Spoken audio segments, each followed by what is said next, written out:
Welcome back, venturers. It's time for another discussion about the VNs. I am MR, and together with Tauros we shall discuss the topic of All-Ageification. Steve, a platform that developers yearn to appear on. Brought with it the problem of altering VNs to L ages in order to get accepted. This intensified the all-ageification process of VNs with spicy content. So instead of questionable ritual of mana transfer, we now have a very convenient mana transfer alternatives. Hooray! Man, Tauros, what happened to Fate? Hooray! Mana Transfer Dragon has been banished forever. Goodbye. No, but to be serious about this episode, the all-ageification of visual novels, I feel like there's two types of wanting to shy away from the 18 plus content. There's I guess the first type is removing the questionable content into an external patch. And most commonly, this is going to be so that your visual novel can be distributed on Steam. And then people can go elsewhere to find or purchase some manner of DLC, a patch that you would then install into the location where your visual novel is saved in Steam, and it would add in the spicy content. This would be stuff like Subahibi or Kuroi no Redux. And then there's the other form. I think it's the more controversial aspect here of all-ageification, is when you have the companies removing the questionable content because of, apparently a new vision for the title, or a new vision for the company moving forward. And this can lead to going back and editing version releases in, the modern world of digital platforms. Putting out new releases and retroactively editing stuff. This would be some titles like Cyanotype Daydream, or, in a sense, Muv-Luv, I suppose. And so, MR, those are two very different sides of all of ageification, right? Yep, exactly. Honestly, the ones that are spurned by the creator themselves baffle me. In certain aspect, I'm not sure whether or not it was the creator intent, or maybe the company pressured the creative director, I don't know. But ultimately, those companies decided, okay, we will shy away and we will no longer be associated with what started that title or that series. With probably the biggest example being Fate, because it started as an 18 plus VN, and now it found its way as a way more lucrative business model being gacha, right? Yes, Fate Stay Night originally released with the H scenes. And then there was its visual novel sequel, Fate Hollow Ataraxia, which also had 18 plus content. And from there on, it branched into like a multimedia project of an anime series, light novels, spin-off fighting video games, most notably the gacha game, all of which has completely avoided 18 plus content. Now, to be fair to the companies, we, the consumers, will never know their real reasons for stuff, for why they would want to move away from this material into all-ageification. And to be honest, there are several reasons for why they would want to do that. There is the stigma of having H in your games that labels you as a porno company, and that really limits what people will think of your works. There's always the idea of, I guess you could say, wanting to expand into more accessible markets. There's also the sense of you just don't want to bother with the, legality of certain countries, of how they treat that kind of content versus, what actions they'll take against it, and you just don't want to get involved in all of that headache. And of course, there might be money involved too. So the bottom line is, I don't really like getting involved into the, internet drama and controversies regarding all of this, because I feel like we won't know for certain what the company's reasons are for going into all-ageification stuff. I do respect their wishes, even if I don't always like it. But in this case, it's also very difficult because, they're not going to come out and say it like, oh yeah, we never wanted to do the H stuff in the first place. We just did it so that we'd get a whole bunch of gooners buying our product. They're never going to say that. So we're kind of always going to be kept in the dark. But that doesn't really make it any easier to swallow, right, MR? Yeah, exactly. Because the way I think about it, it's the feeling of dishonesty from a company that was founded and got success on a version they now don't want to accept or even acknowledge exists. That's the dishonesty I feel, and I don't like.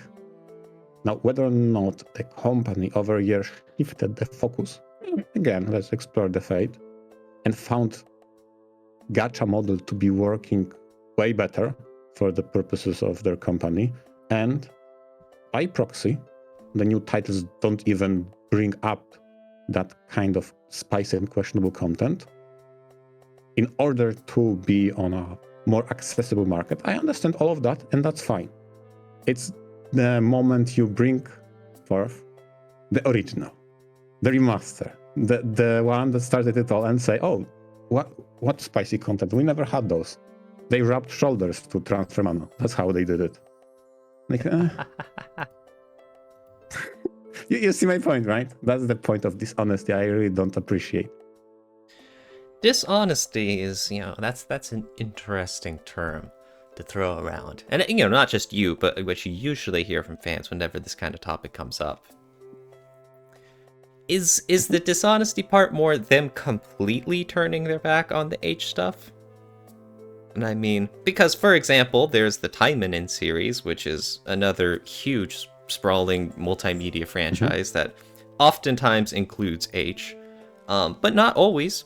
They've had a few spin-offs that are all ages, even though they're still very, sex appeal sort of thing. They also have their own gacha. I mean, is the Taimanin series, dishonest? I would say, because the moment you created a title that has spicy content, you are allowed to produce the ones that don't. Like, that's fine. It's the moment that you modernize the original and you strip it off of any spicy content and completely all ageify it, is when I have problem with. Or in case, for example, of Mavlov, if we consider that company hid the restoration patches so well, I don't think they are easily accessible anymore for the Move-Luv and Move-Luv alternative. The Kickstarter remakes the proper versions. I know I have access to them just because I'm the Kickstarter backer.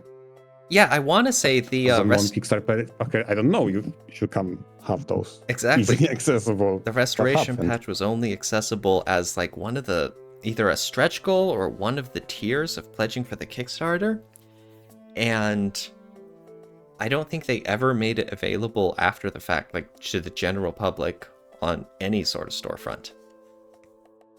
Now, honestly, it's hard for me to remember whether or not they promised to have it available or never address it altogether. Hard to say.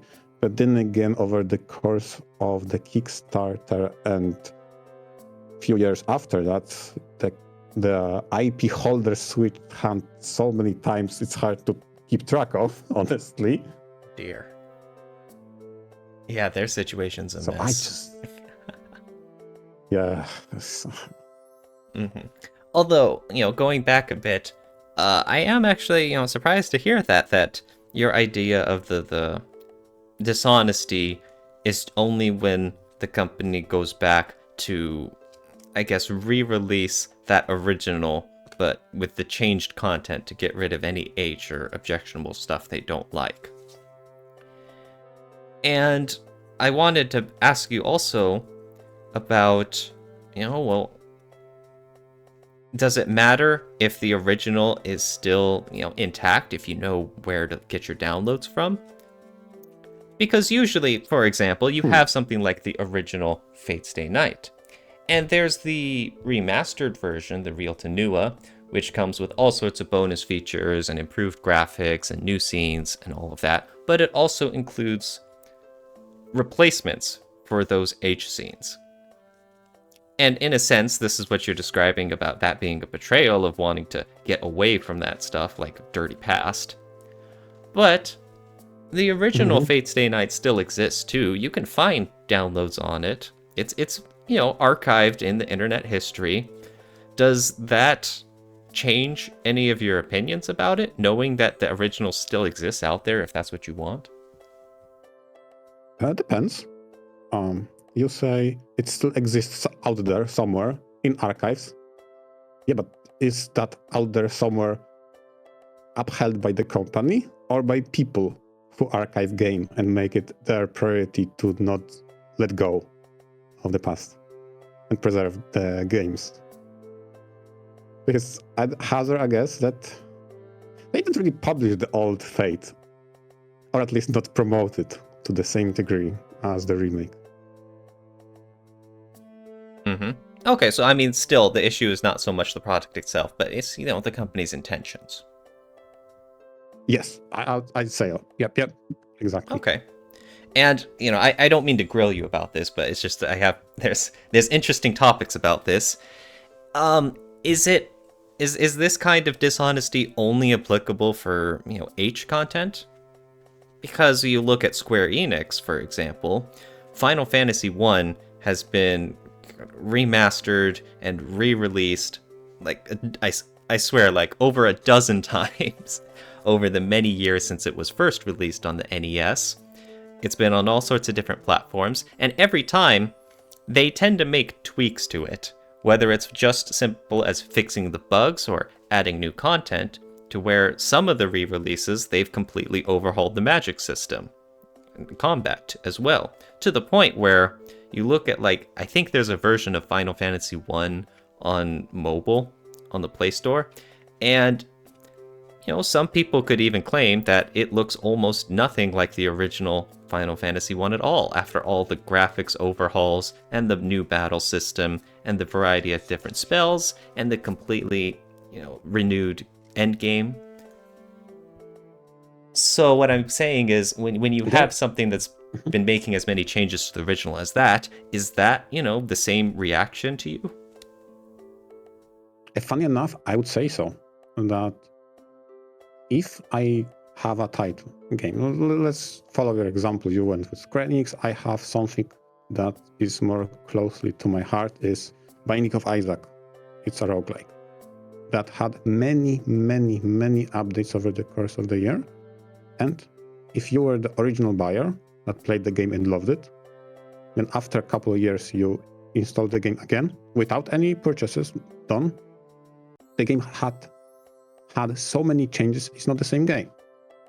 So to a certain extent, yeah, there is a dishonesty here, because you got game you liked, then you kept it, and now it's completely changed, right? So that's an example of dishonesty, but I would say it's way less so in my eyes,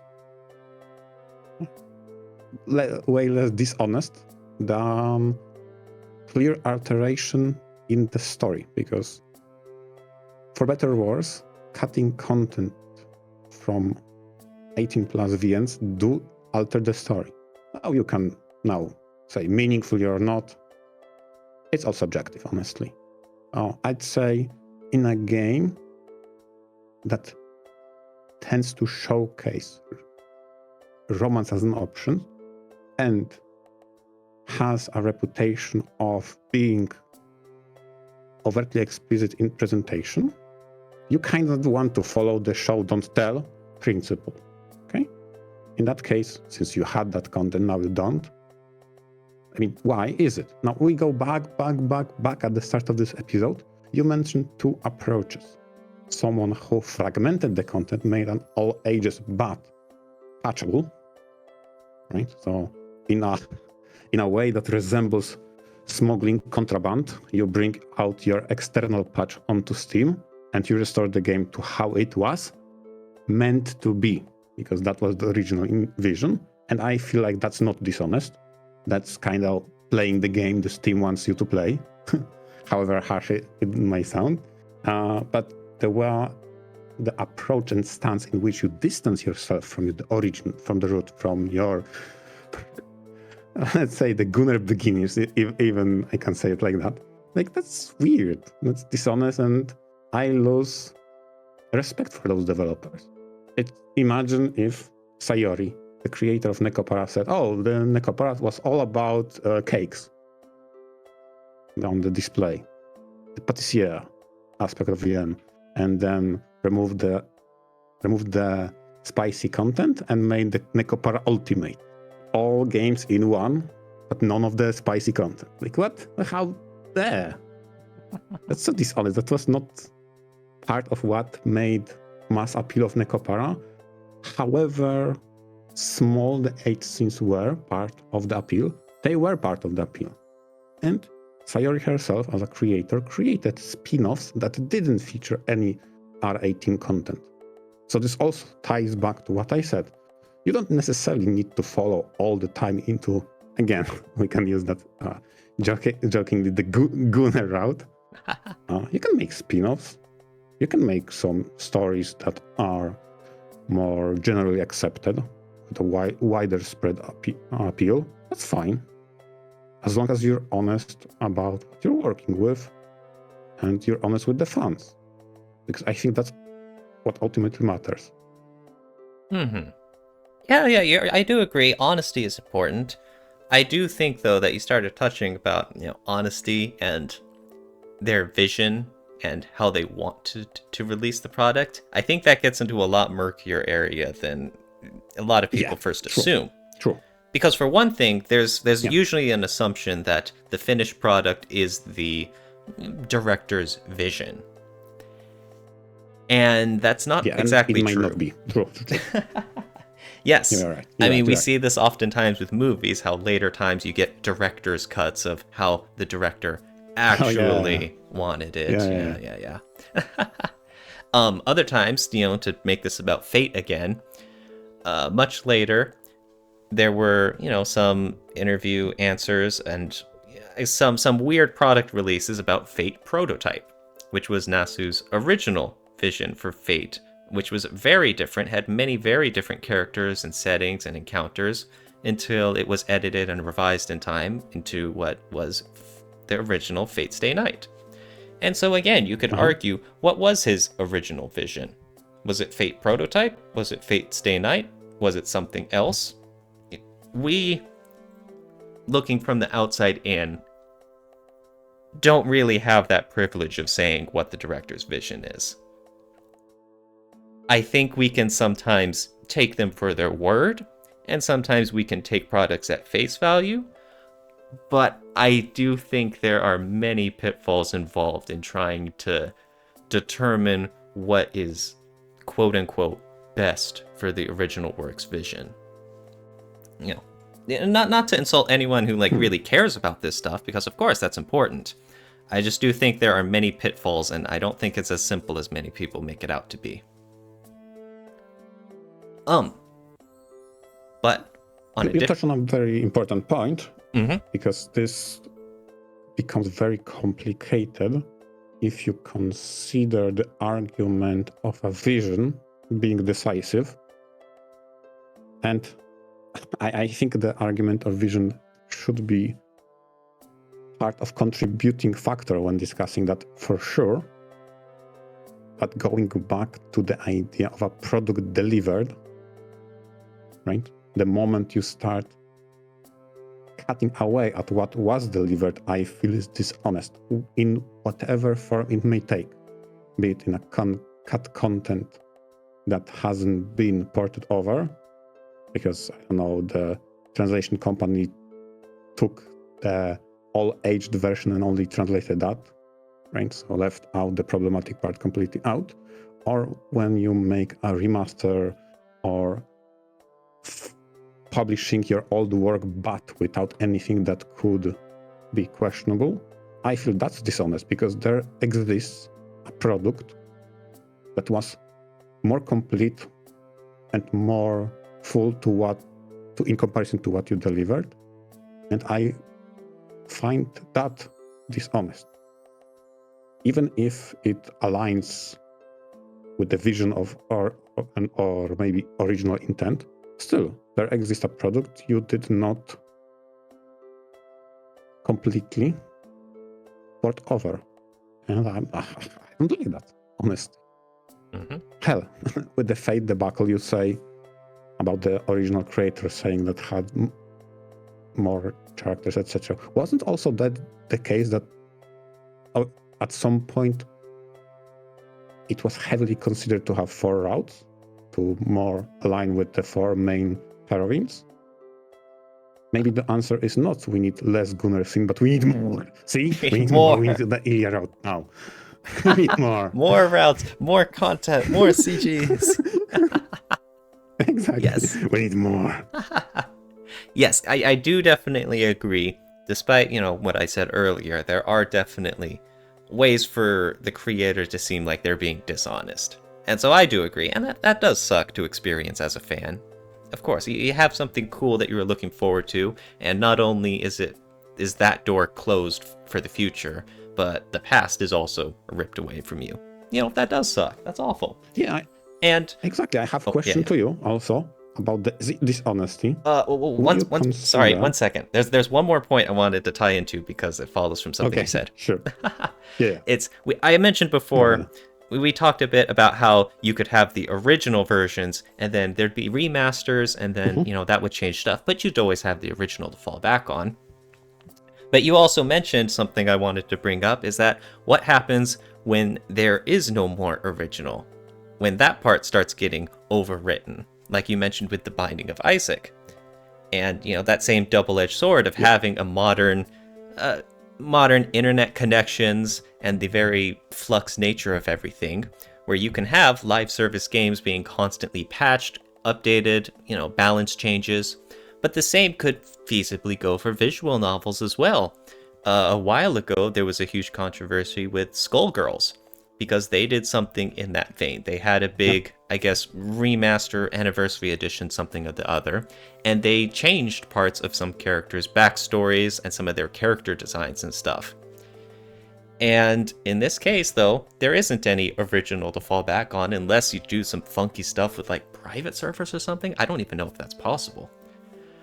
But, yeah, so now it's like you have, like, different eras of Skullgirls, and you have a very questionable, truth of what was some characters about in like previous versions compared to like new version, and it's all very temporal.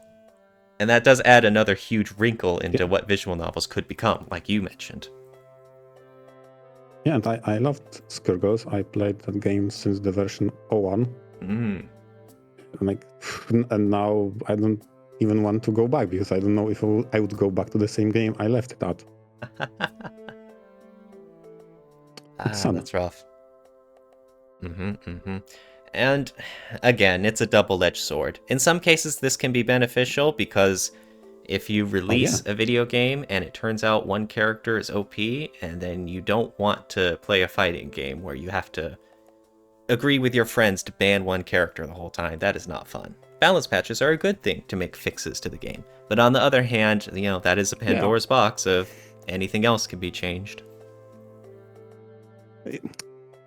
Let's be honest, when it comes to alterations, I take umbrance and issue way more on the side of content defined by the story, characters' interactions, or in case of age content characters, activities, let's call it like that. But it can also be something I take umbrage in gameplay as well. Even though it's nice that you can update a game and make it more balanced, the example of Binding of Isaac I've brought forth is that there was a moment in time when the original creator, Edmund Macmillan, nerfed so many interactions and things in the game, it became so very annoying to play. Beware, even your example of balance changes can be double-edged. Goodness. Yeah, so it's not as easy. Now, I wanted to ask you about the honesty or dishonesty if you follow a type, Magikoi, that is known for its character interaction, and you love that, right? You like those characters' interaction, those friend groups, as well as individual characters in it, right? Isn't it dishonest in certain aspect if the fan disk is all age all the time with one character? Isn't that in the face of what Magikoi stood for? Even though it's not the same level of dishonesty and not the same problem we are discussing, it is dishonesty, regardless of vision. As for me, I'm not really the type of person to get too, emotionally attached to certain works. And, again, I don't mean that as an insult or whatever. That's a good thing. That's a good thing people do. Yeah. It's just that's simply who I am. It's if, let's say, Magikoi put out a sequel that really lost a lot of what made the original so good, I would be disappointed. And I would be disappointed because they moved away from their strengths. On the other hand, I'm not exactly going to hold it against them, and I'm still going to criticize or praise this hypothetical sequel according to its own strengths.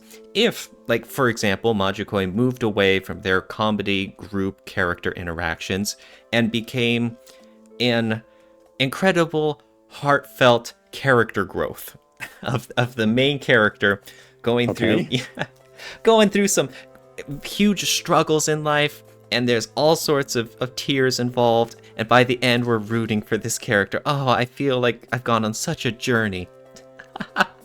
Then, hey, I would praise it for that, and I would be happy I read this title. Part of me would be very, question mark of how this Magikoi sequel has to do with the original.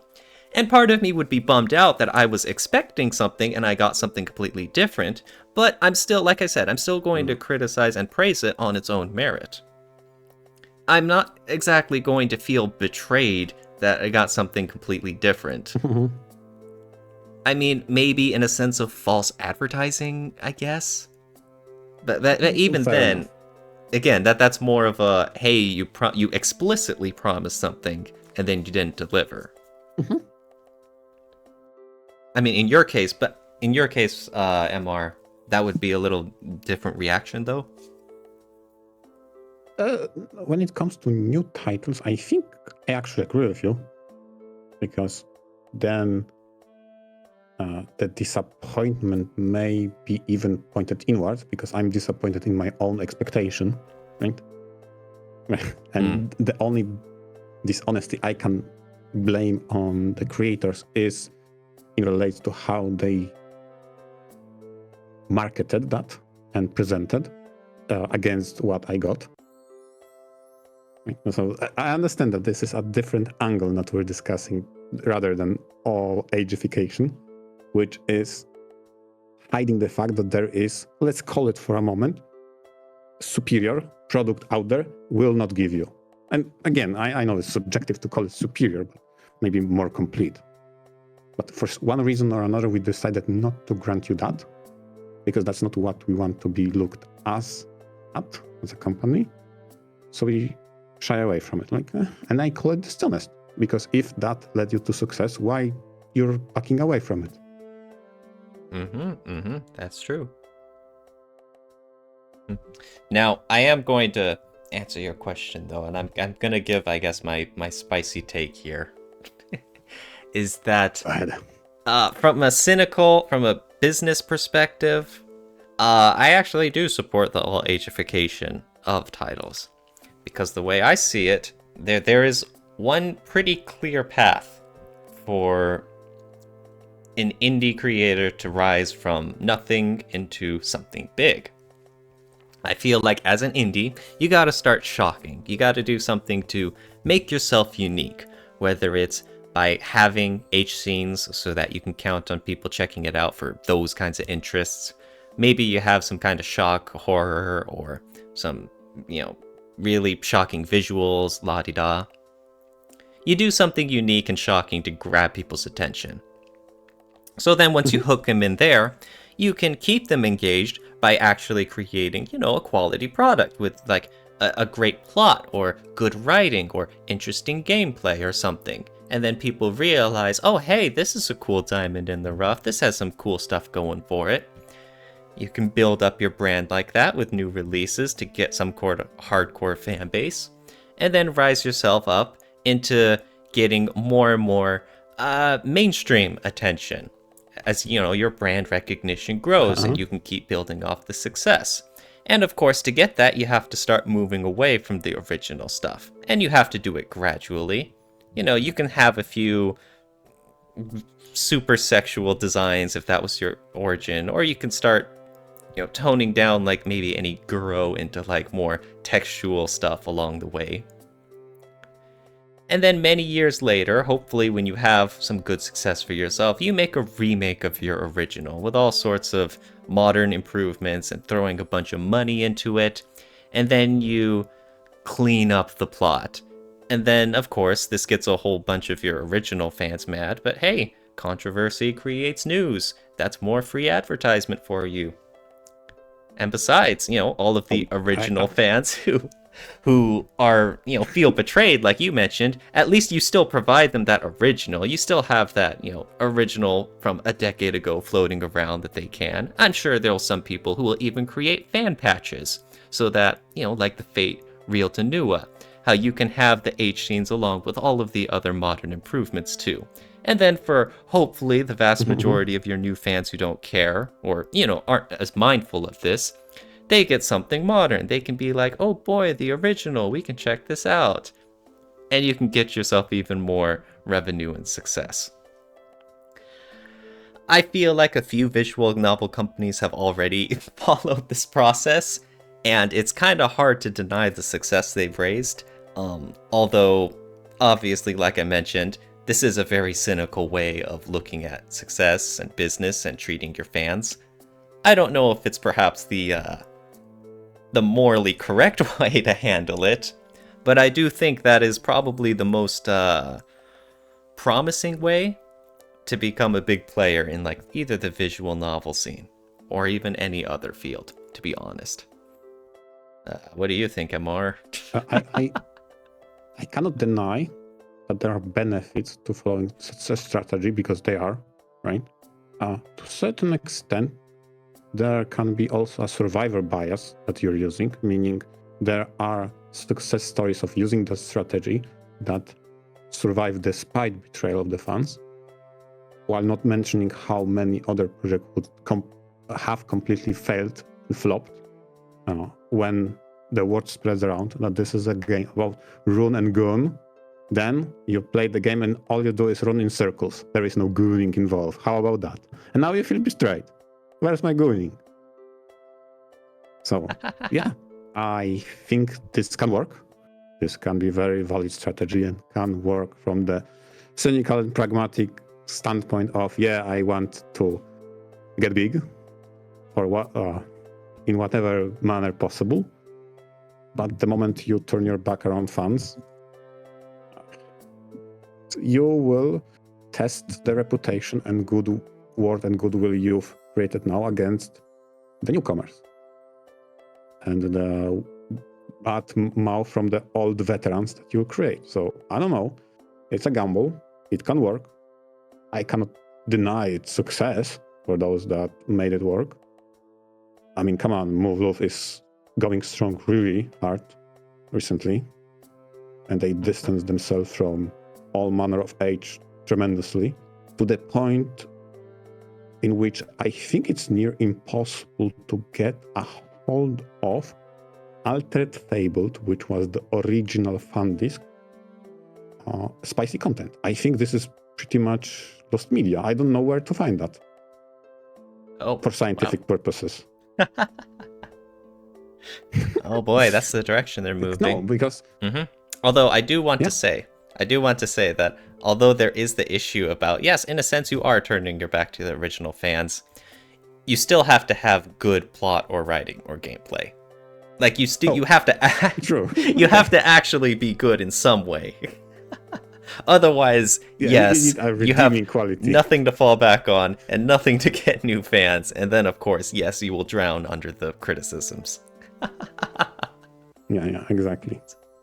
Mhm. Exactly. But yes, that is the very interesting state of visual novels and the choppy waters that they're trying to navigate.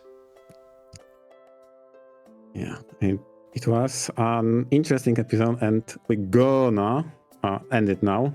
So thanks, our listeners, and please feel free to comment in the comments below what was the example that made and ruffled your feathers of those all-ageifications. And with that, thank you. VNture out. VNture out.